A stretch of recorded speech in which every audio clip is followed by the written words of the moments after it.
Hello, ladies and gentlemen, boys and girls, and welcome back to Mid-Table Crisis. We took a brief sabbatical, slightly enforced due to technical issues, but now we're back to give you the latest in the footballing world. Aren't we, Tom? Yes, we are. We are back, and we're back with a bang. And that bang just exploded off David Miller's forehead. More on that later. But, Simon, what have you been doing in our little day off? Oh, well, in our time off, all manner of things have happened. One which you've just alluded to, the Pardew Headbutt. Of course, that's what we're going to dive straight into. But we like to give you a little bit of a taster, an entree menu into what we're going to cover. So you've had your first entree with the Alan Pardew Headbutt. We're also going to bring you our thoughts on Sol Campbell's quite strong comments he's made about the state of the England captaincy and race in football. But we're going to, of course, cover. We've had a trophy won in the time we've been away, so we're going to talk about the League Cup final. We're going to talk about the first German manager in the Premier League, Felix Magath. We're going to talk about the state of the Euro 2016 draw. Mm-hmm. We had an England game as well. It's all kicked off. Of all the weeks for our technology to fail, it's this one. We're going to talk about the England-Denmark game. And we're going to share the love that's been given to us by a particularly eager fan on YouTube. Yeah, if we're going to be sharing that love, I think we should definitely be wearing protection. But, yeah, I mean, we mentioned it earlier. We've got to talk about it. Alan Pardew, that headbutt. I mean, what did he think he was doing? If you haven't seen it, first of all, you don't have eyes. But just in case, calling it headbutts may be a little bit harsh. But, yeah. For our many blind listeners, blind people can't view. Sorry, that was a bit insensitive. For our many blind listeners, describe the situation to us, Tom. Basically, Milo comes off the pitch to grab the ball. A bit of aggro with Pardew, nothing much. He comes up to him, they have a quick word back and forth, and then there's a bit of a pushing motion with the head, you'd say. You know, it's not going to do him any damage, but Milo is understandably incensed, and the referee comes across, gives him a yellow, and sends Pardew to the stands. And, £100,000 in a fine, and he's probably going to be banned from the stadium for the rest of the season. Well, at least banned from the dugout. Well, you have to think if Paul Ince got a 5-game stadium ban for repeated use of abusive language, headbutting a player's got to get you at least 8 to 10 games, if not more. Well, Cantona had a extended period for kung fu kicking a supporter. Yeah, but that kind of stuff's become commonplace now, I'd say. No, I mean, it is bizarre to see. I think there's a double threat here. I mean, obviously the FA could throw the book at him, but so could Newcastle. I think at the moment he'll probably be okay at Newcastle because he's mates with Mike Ashley, but he's treading on very thin ice. And when it comes to the FA, they might make an example of him. Well, I think that it's not like the first time he's had incidents like this. He's pushed over an assistant linesman before. Yeah. He's mouthed off at Pellegrini, making, shall we say, very pointed references to his age.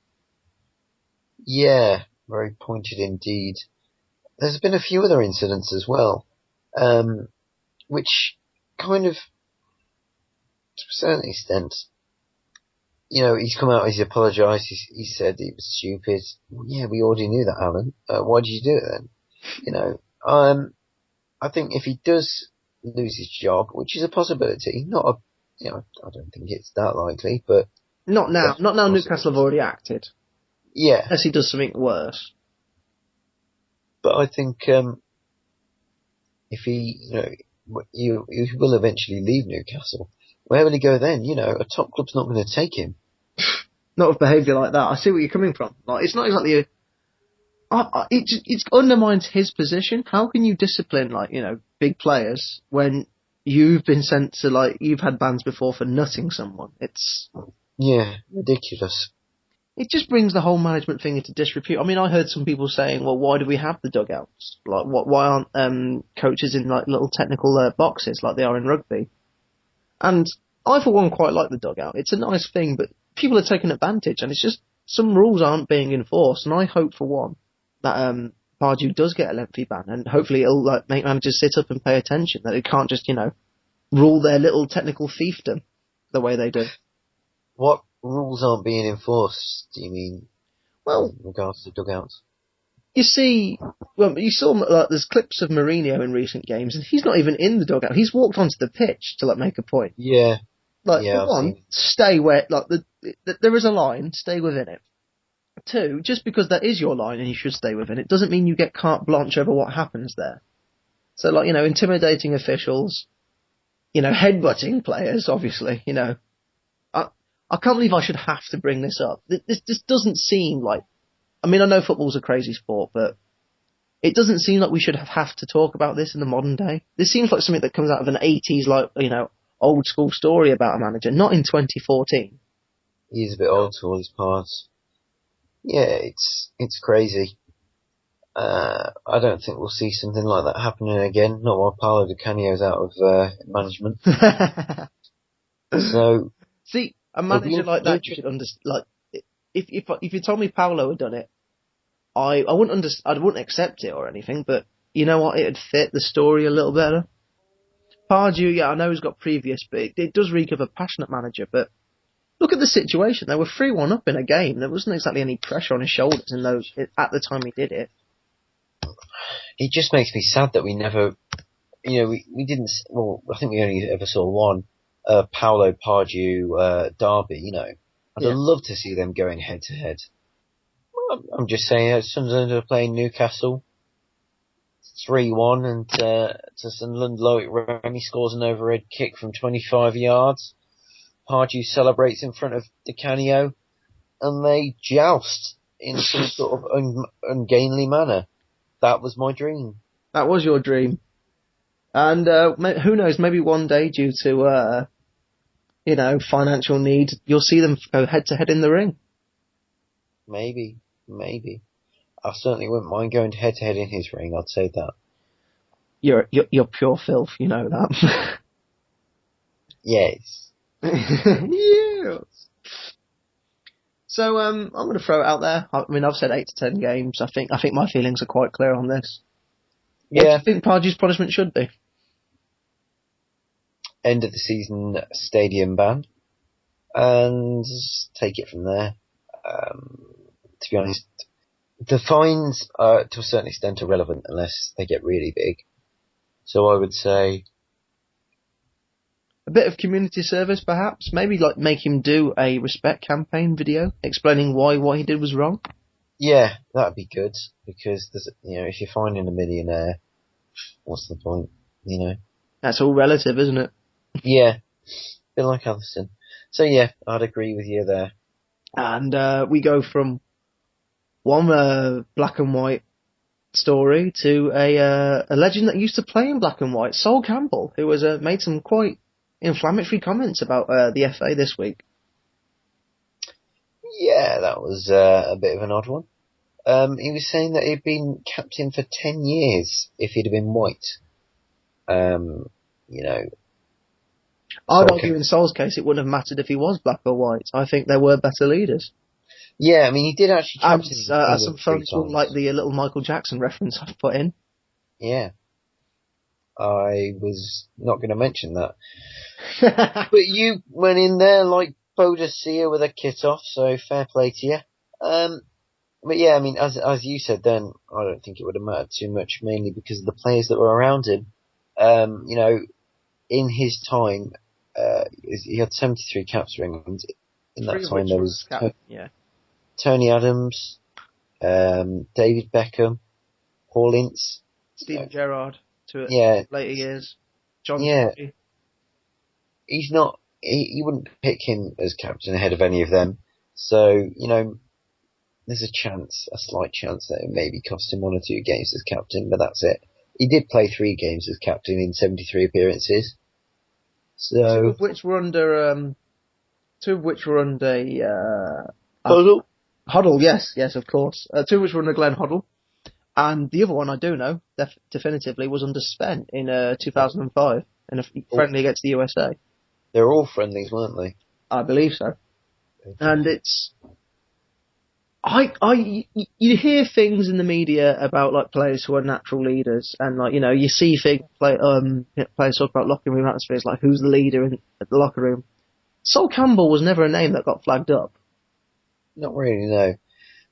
Towards the end of his career, I could imagine him having a bit of influence, but not in the same way as someone like Ince. Tony Adams did.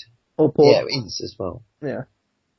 But I do think he's got a point to an extent with the lack of black captains for England.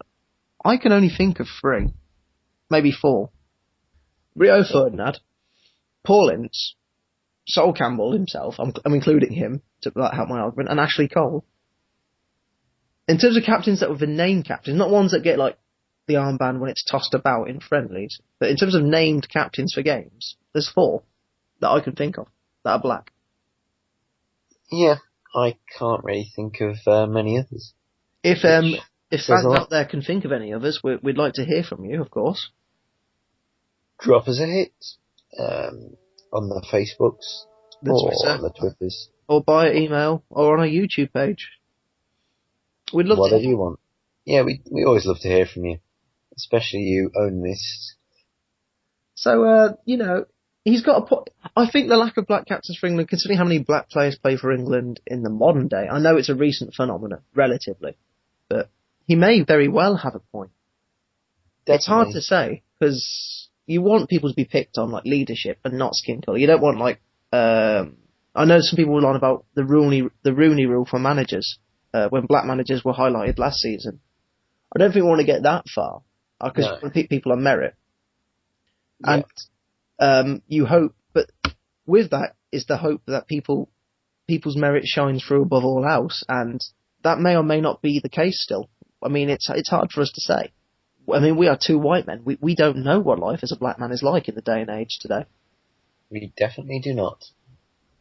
So, in summation, he's right to highlight the issue, but to use himself as an example, I think, doesn't really apply. It doesn't really ring true. If he'd have come out and said there's not been enough black English captains, that would have been fine. But to say there's not been enough black English captains, look at me, I should have been captain for 10 years, that would have... Yeah. Too far. Yeah. I can't think of many people that think Sol Campbell would have been a captain for 10 years, apart from maybe Sol Campbell. And Sol Campbell's brother, and maybe his nan. Perhaps. So, yeah, I mean, we're going to stick with the Northeast. Always a good place to be. Depending on TripAdvisor and, reviews and whatnot. We've spoke about Newcastle and ex-Newcastle players quite heavily, but now we're going to go to Sunderland, who of course fought valiantly in the League Cup final, but alas, it was not to be, was it, Tom? No, I mean, it was always going to be a tough game against Manchester City, the amount of goals they scored this season. And they did start brightly. Barini got a good goal for them. Well, they led. In the first half, yeah. Period, didn't they? Yeah, but then Toure scored an absolute cracker after half-time. And they were still reading from that when Nasri blasted one in a minute or 2 later. Do you think Toure meant it as a shot, or what? Do you think it was a cross? He meant it as a shot, but I don't think he meant for it to be quite that sweet. I think he was a bit surprised by how well it went. But he'll probably say that he meant it in the post-match interview. But I thought it was a wonderful goal. I don't think anyone who watched it could say otherwise. Well, yeah, no, I mean, I'm not disputing that for a second. I'm just wondering whether or not that was his game plan when he hit the ball. Not exactly that, but he was going for a shot. Yeah. He was probably looking to put a bit of swerve on it, but as it happened, he absolutely ping right into the bit of ping and swerve. It was gorgeous. And of course, from that, you say Nasri scored soon after. Yeah, another good goal. Ran onto it and thundered it in. I mean, he's playing well recently, Samir Nasri. He's just come back from injury quite recently, but he's ticking a lot of boxes. Yeah, doesn't make me hate him any less though. Certainly not. I know. You're not a fan of the old mercenary style footballer. No, I am not. Of course, by the time the third went in, it was all she wrote, really, wasn't it? Yeah, I mean, it was virtually 90 minutes anyway when Navas killed them off with a knife in the arse. And arse. You've been hanging around and eating bars too long, mate. Yeah, I have. That's what they give you if you ask for a cocktail. You joke about that, but I reckon there is a knife in the arse cocktail out there somewhere. Yeah, and you probably drank it. I've had many arse knife things in... No, let's not go down there. Anyway, so it's the first trophy Man City have won this season. Can you see them winning any more? Yes.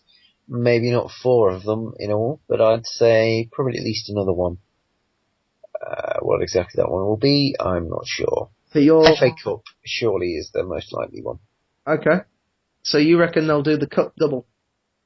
Yep, and possibly the Premier League. No more than that. Well, that's going to go to the wire. I think we're all agreed on that. Yeah.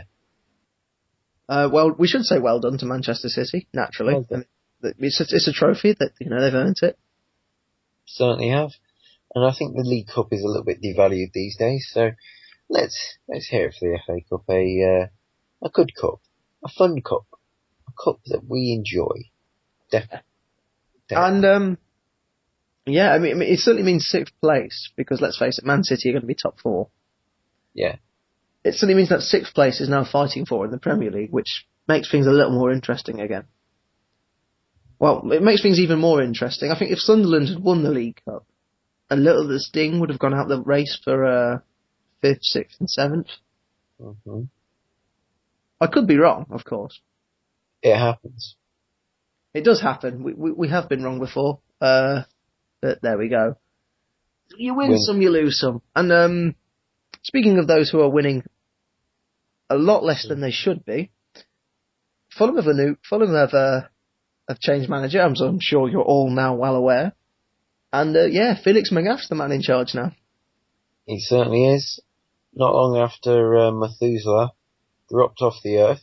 That's Rennie Moulenstein, to those of you who are uninitiated.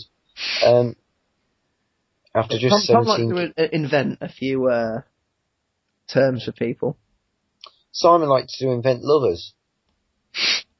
Out of wood and rubber and skin. And, Magath took over from Moulenstein after just 17 games and 90 days in charge. And so far it's not gone brilliantly. But he's actually claimed it's the biggest challenge of his life. The 60-year-old German. The first German manager in the Premier League. Yeah, I'm surprised by that. Me and Simon were both perplexed at that fact, weren't we? It's quite shocking, really, that you think a fine footballing nation such as Germany, we haven't had a manager from that nation in the Premier League yet. That's a little surprising. Definitely. Quite odd. Yeah. It confuses the hell out of both of us. But despite the change, which I think was a bit unnecessary, I mean, 3 managers in one season doesn't have any, resemblance of a long-term plan. Yeah, certainly not. Do you think it's going to help at all? It's going to make a difference. Not necessarily a good difference, not necessarily a bad one. Well, all changes generally make a difference. Yeah, like when you had that face installed. I would... it'll probably do them a bit of good, but I can still see them going down. They'll still be my first pick to go down, to be honest. Yeah, I think a lot of people think they're circling the drain. Yeah. I mean, I've got their next 5, if you would all care to listen. Yep, go. Hit me in the face. Cool. Well, their next 5, they've got Cardiff away, which I think we now agree is now a huge game. Massive. That's a real 6-pointer. The one who loses that will possibly go down, especially if it's Fulham. Are you willing to pin your colours to the mast on that one? If Fulham lose that game, I'd say they're going down. You heard it here first, fans. You heard it here first. But we'll run the rest of the next 5 through, just in case they do win that game. And if Tom is wrong. After Cardiff away, they've got Newcastle at home, which not an easy game by any stretch of the imagination. Tough. And it gets even tougher, because after that they've got Man City at the Etihad.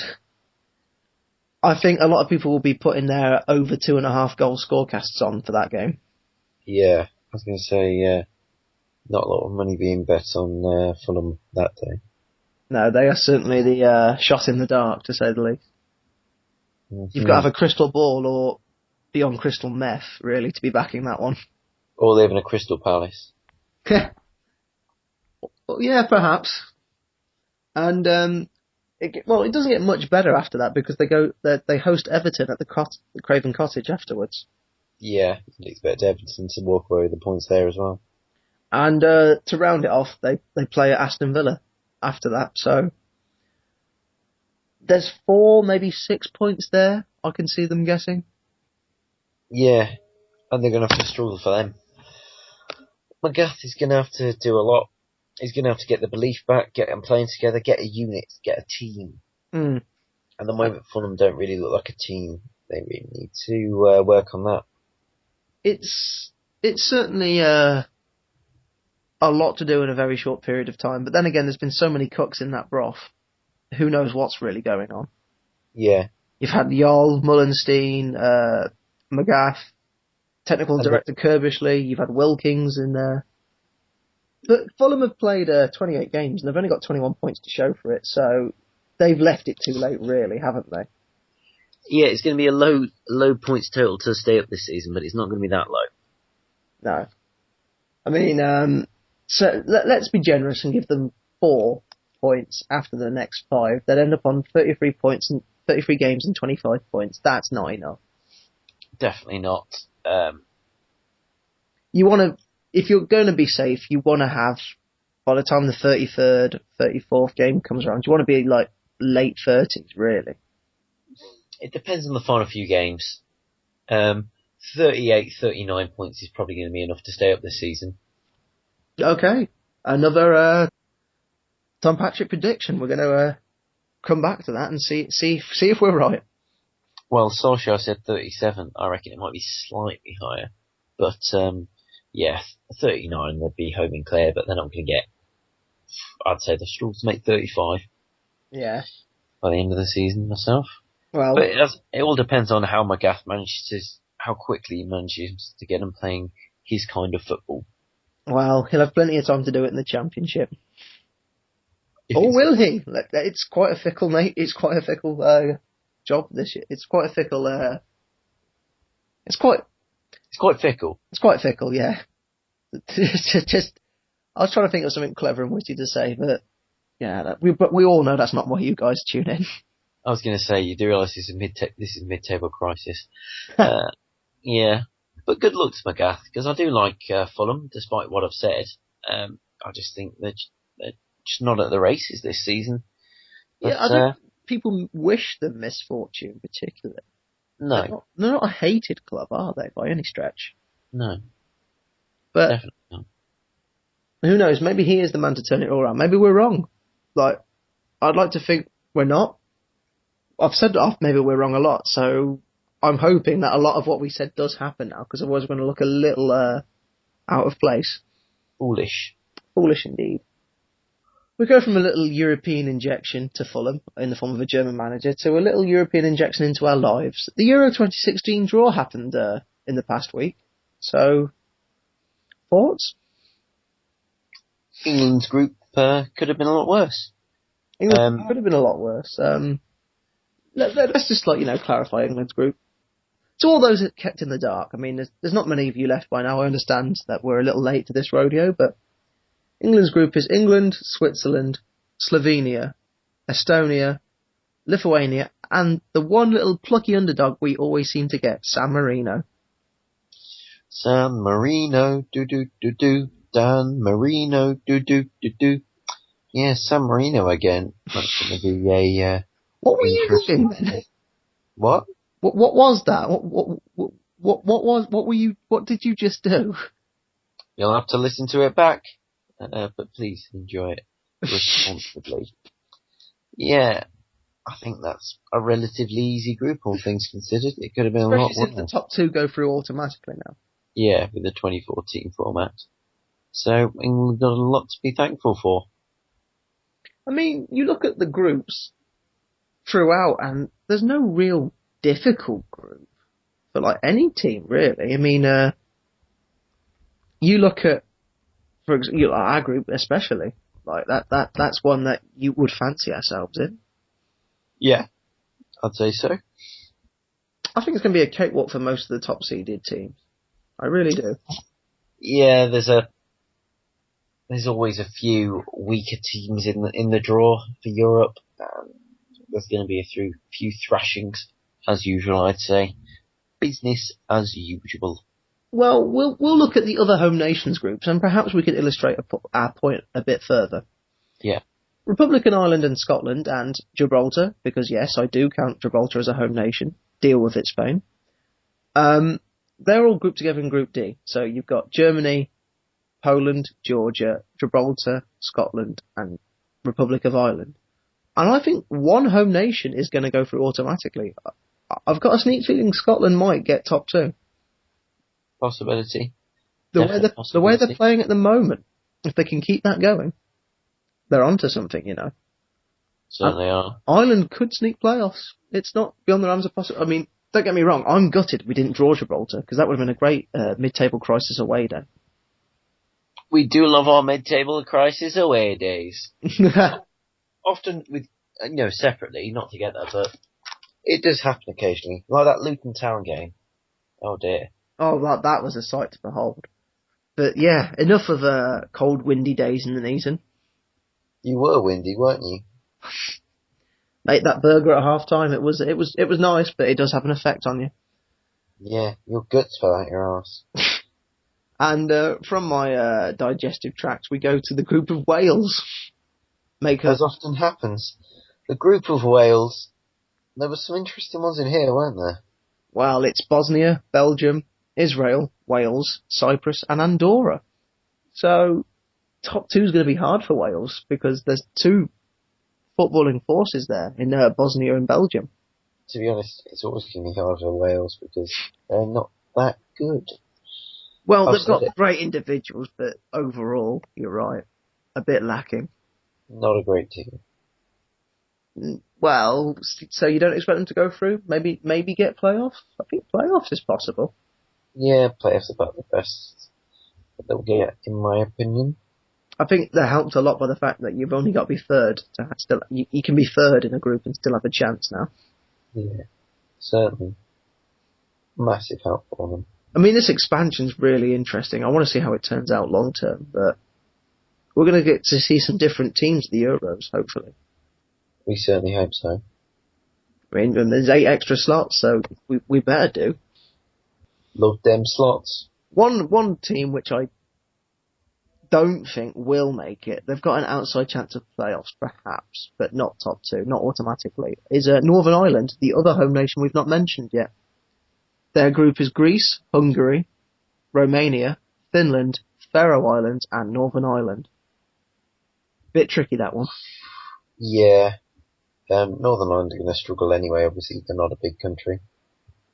But there's a few winnable games in there. They can get a few points off some teams. Yeah. It's not just about being a big country. I mean, Uruguay have a population of 4 million and they've won 2 World Cups. Yes, but they were a while ago. True.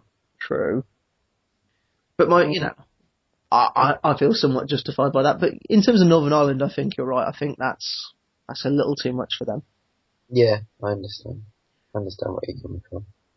But it was an interesting little statistic anomaly, which, well, not anomaly, like little, statistical, cute little fact that happened. There were 2 sets of teams that weren't allowed to play each other in this, Tom. Obviously, we've spoken about they weren't meant to be free, but Russia and Georgia agreed to put their differences over South Ossetia aside. Yeah. For the sake of football. But Spain were not allowed to play Gibraltar because Spain don't think Gibraltar's a thing. And Azerbaijan weren't allowed to play Armenia because of the dispute over the Nagorno-Karabakh state within Azerbaijan, which is predominantly Armenian. I mean, it's worth looking into, mid-table crisis fans, the whole Azerbaijan-Armenia situation. But I'm not here to give you a history lesson. I'm just here to tell you that both those exclusions did actually draw each other. So that was a nice little cute fact. Certainly. Cute as a badger's arse. I enjoyed it, and what, the badger or I'm not going? Let's not go down this path. Definitely not. Especially not down the Badgers stuff. Oh, God. I knew you were going to do that. I set him up too well. That's my fault, guys. Yep, take the blame. Take it blamefully. Yeah. Sorry. But yeah, that's a nice little interesting fact. I found that quite interesting. So, I'm hoping we get to see some of these weird and wonderful teams that we don't usually see because of the expanded format. Is the expanded Euros format going to cheapen the tournament, do you think? No, I just think it means it's the Faroe Isles time.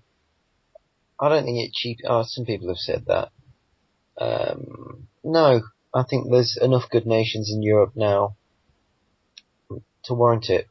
Yeah, that's what I said. Yeah, I get what you're saying. It wasn't always the case, of course, but European football has it's leveled off in a way. It's equaled out because a lot of nations were playing catch up because some didn't exist before, let's say, the late 80s. Yeah. And now they've got decent sides all of a sudden. So, and just as Europe has changed, the shape of European football has changed, and I suppose we should applaud that and welcome the challenges it brings. Yeah, and some of the smaller countries' best players aren't getting annexed off anymore. So yeah, it's a good thing all round, I'd say. So, and of course, it's going to be in France, of course. So we could just easily hop over the channel and maybe even catch a game. I mean, we English fans are lucky that it's held in France to an extent.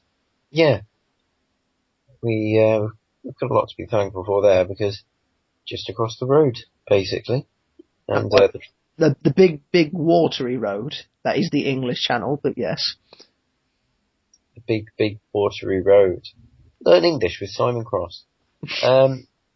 Yeah, so that's something that should see it become quite a popular tournament, I'd say. We all remember France '98. We had a lot of fun there, didn't we? France '98 was a good one. Yeah. But it's going to be interesting, especially since that Euro 2020 is going to have that multi-country, multi-city format. That's odd. It's odd, but it might work. Is it worth it? It's probably worth experimenting. I'm not going to naysay it because I'm quite intrigued by the concept. Yeah, it is intriguing. I think ours is the only continent where you could actually do it, though. I mean, when you look for the fact that some areas of Brazil are 4 hours apart in time difference, you couldn't do it in South America. Definitely not. North America, you'd struggle. Asia, certainly not. Africa, again, logistically, you'd have to base it in one region of Africa to stand a chance. And Australasia just don't have. I don't think there's the stadiums all round to do it multi-country. There's not much of a stadium outside of New Zealand and Australia. That's the problem. Not really. No. The little islands, they're very expensive to fly to. So it's going to be an interesting format, and I part of me hopes it works, but I do like a host country. I do like because people learn more about the host country, not necessarily because they go there, but through watching the tournament itself. Yeah, you learn all about the character of people. Yeah, it's quite a nice little feature, and it makes you feel warm inside. It improves standings of countries like South Africa getting an African World Cup, for example. There was a lot of emphasis on that. Yeah, and in some cases, it might help certain nations behave a bit better, if only for a few weeks. Yeah. So it's good all round, I'd say. Good all round. So, as I say, when we're podcasting away 6 years from now, we'll know if it was a good idea or not. And if not, feel free to hang me by my face. And Simon by his remaining nostril. We're going to get some odd body alterations over the next 5 or 6 years. Yeah. Wow. Eugenics. It's gonna shape rapidly. Speaking of teams that are shaping rapidly, in some cases, in some positions, maybe not in others. England played this week. We had a game against Denmark, and it was a bit of a snore fest. Let's be honest. Yeah, I mean, I kind of wish I had other plans in a way, but I didn't. I watched the England game, and it hurts as a football fan, as an England fan, to say that the game, from an entertainment point of view, just wasn't worth the time. Yeah, it was fairly boring. England weren't terrible. They weren't even that bad, but they weren't that good. We Wasn't weren't much clinical. invention. We had opportunities to put our opponents away, but we didn't seem to take them. Yeah, we didn't seem to want it that much, which is a little bit worrying because we should want to win every match, especially after we lost to Chile and Germany. But we won it in the end with a lovely Sturridge header after some good work by Lallana. Yeah, Lallana, did very well. He's I'd say he's got a couple of toes on the plane. Well, I think Lallana, you're right. I think he's done a lot more. He's helped himself out a lot more with this performance this week. He had a good game. I think Luke Shaw had a good game too. Yeah, what we saw of him, he did okay. But the bad news is, poor old Jack Wilshere's out for at least 6 weeks with a hairline fracture of his foot. There was a tackle, I think it was Aga. Yeah, he can't catch a break, can he? Way. I know, terrible. But he just seems to be perennially injured. I mean, he played on as well. That's the thing. He could have come off. He even went up for the second half. I think he should have I don't know if that did make the situation worse. One can only assume it did. Yeah. But perhaps he didn't realise it was fractured. Perhaps he just thought it was just a strain. But I'm sure he didn't realise it was fractured. But if you're in a bit of pain like that, it's probably best to come off. Especially if it's a friendly, Yeah, I mean, let's face it. A man in Wilshere's position knows he's pretty much going to be on the plane if he's fit. Yeah. So why risk that? Yeah. But, now he's put his position under some questioning because he'll be fit before the World Cup starts, but will he be? He gives other English players a chance to shine in his absence. Yeah, definitely. And as we say, we've already seen one in Lallana. Certainly. Yeah. He could be taking his spot. He could. One of the men of the match for me. Him and Sterling did very well as well, I thought. Oh, Sterling, I think he had a great game. Certainly, I think you're right there. But I just wanted to raise the left-back issue with you. We started with Cole. We brought on Shaw. I'm surprised we started with Cole, considering how little game time he's been getting. I think he needed something to knock the rust off a little bit, so that's why what they were doing there. Perhaps, but do you reckon his position in the plane is under threat, perhaps? Definitely. They're not going to take 3 left-backs. So, if Shaw and Baines both have good seasons, and Cole is just on the bench. Yeah, I can't see him going. He could be the high-profile dropping. Yeah. I mean, no one can doubt Ashley Cole's ability, but if you're not getting the game time, it's going to be hard to pick you. Yeah, especially when you're on the wrong side of 30 and playing in some tough conditions. Exactly. Which he is. We've spoken about the high humidity in some of the stadiums we're going to be playing in. It's going to factor in. And especially with a position where you need a lot of stamina like fullback. It's really going to be an interesting fight because even Baines isn't 100% sure that he's going to get on that plane. So I think Baines is assured as number 2. It's just who will. I think he's at least guaranteed at least the backup slot. I'd be very surprised if he didn't go, but it's a possibility. If Cole does well and if Hodgson prefers Shaw, it could happen. Possibly, it could. I mean, who knows? I mean, we haven't yet done our England squad predictor. We will do one. That will be a mid-table crisis special. I mean, I can personally guarantee that right here, right now. That is something we are going to look into and do, but we'll do that just before the 30-man squad is named, I think.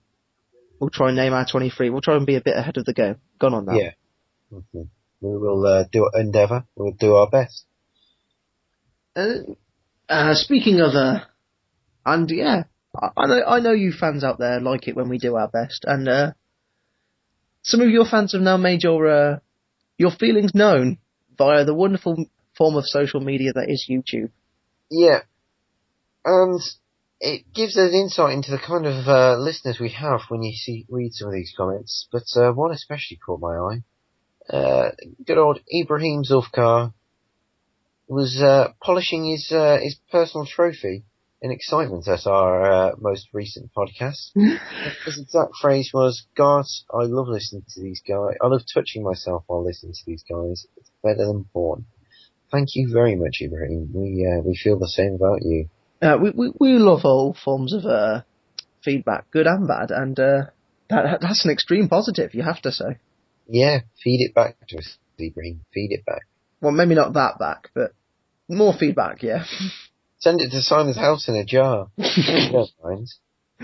Oh yeah, that's exactly the kind of mail I want right now. You can tell which one it is. It's the one near Blackatree Road with the windows. All the other houses don't have windows. Don't have glass windows anymore.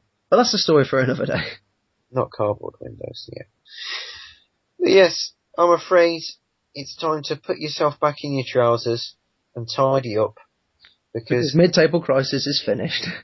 I know it's not finished this week, as we're not giving it up, are we? No, we're not. No. We'll be doing this to the bitter end. Don't worry, we're not going anywhere. But it is goodbye from this week. So it's goodbye from me, Tom Patrick. And it's also goodbye from me, Simon Cross. So thank you all very much for listening, and we'll be back next week. Yep. Take care of yourselves. Bye bye. Goodbye.